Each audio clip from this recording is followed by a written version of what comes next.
কমিশনে ঢুকে জাতির পিতার ছবি নিয়ে অপমান করেছে, এত সাহস কোথা থেকে পায় আমি জিজ্ঞাসা করি।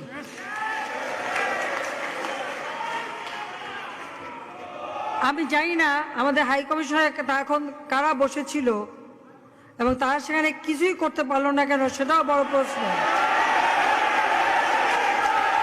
আর আমি আমার প্রবাসী যারা বাঙালি, না আমার প্রবাসী বাঙালিদেরও আমি বলবো যে যারা এই ঘটনাগুলি ঘটিয়েছে তারা চলাফেরা করে না, তাদের দেখেন না।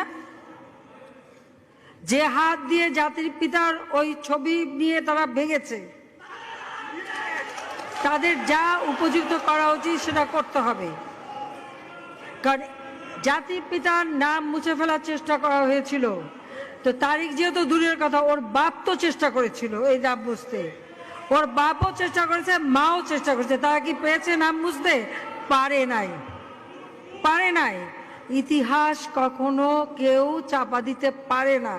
আর জাতির পিতা তার 7 মার্চের ভাষণে বলে গেছে যে বাঙালিকে কেউ দাবায় রাখতে পারবে না, পারে নাই দাবায় রাখতে।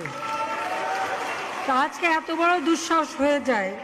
হ্যাঁ, আমি প্রধানমন্ত্রী এসে আমারটা যা করুক ওটা আমি কিছু মনে করি না, কিন্তু তিনি আমাদের জাতির পিতা, যে আইন আছে সেখানে হাত দেবে এত সাহস কোত্থেকে পেল?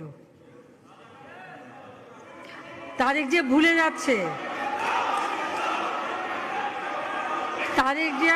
যাচ্ছে যে তার মা দুর্নীতি করে জেলে গেছে। আজকে তার